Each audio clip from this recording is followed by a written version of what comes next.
कोमलमती छात्र छात्री मनरे शिक्षार अभिवृद्धि ପାଇଁ सरकार योजना पर योजना करुछंती। ग्रामांचल छतु फुटिला परी लक्षाधिक टंका खर्चरे प्राथमिक विद्यालय निर्माण करागला। शिक्षा विभाग नूतन नियम अनुसार प्राथमिक विद्यालय 20 जनरू कम छात्र छात्री थिबा विद्यालय गुडी को बंद करा जाय छात्र छात्री माननकु निकटस्थ विद्यालय पाठ पढ़ाइबा पई नियम प्रणयन करा जायछि।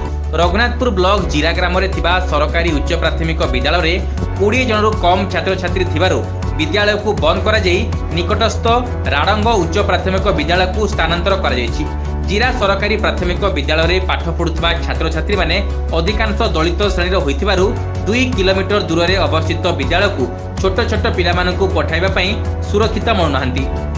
जीरा विद्यालय को पुनर्बार खोलिबा पई स्थानीय ग्रामवासी माने जिलापाल जिला शिक्षा अधिकारी और स्थानीय सरपंच को लिखित भाव में जणाइछंती। यदि सेमानकर समस्यार समाधान न हुए ताले आगामी दिन में अनशन रे बसिबा पई ग्रामवासी माने चेतावनी दैछंती।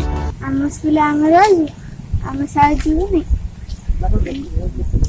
वर्षा पानी हेले हम ए गए मुखा हेले पर हम जमा पाठशाठी पढ़ी भल मनीष भी हाँपी चेष्टा करूँ। आम भाई मैंने भल भल मनीष होती 1952 मसीह आम स्कूल स्टार्टिंग है ये भल भल लोक भी भल भल स्टूडेंट ये उतरिक आज भी ओडिशा भी से ना सुनाम धन कर आम सरकार ये जाना चाहूँ कौन पर ये स्कूल ये जेहेतु आम गरीब श्रेणी लोक छोट छोट पे 2 किलोमीटर जापर आम सरकार अनुरोध करुचु जहाँ भी होना कहीं स्कूल आम ये रखा जाऊ नचेत तेणिक आम शिक्षा अधिकारी हो विडीओ हो कलेक्टर हूँ जी भी हूँ ना आम जेपन जापर से आम अनशन पाइबानी रेडी। बहु दुख कष्ट सहित बहु मान्यमान व्यक्ति मैंने करथिले तेणुक आम ये पिला माने हरिजन पिला सब जाक ये तेणुक आम कौन मते एत 2 किलोमीटर बाट स्कूल पठे पारूना पिला मानकु आम पिला घरे स्कूल पछे मास्टर डाके पाठ पढ़ेबू नचेत कलेक्टर पाखे अनशन कर बसबू शिक्षा अधिकारी पाखे अनशन कर बसबू।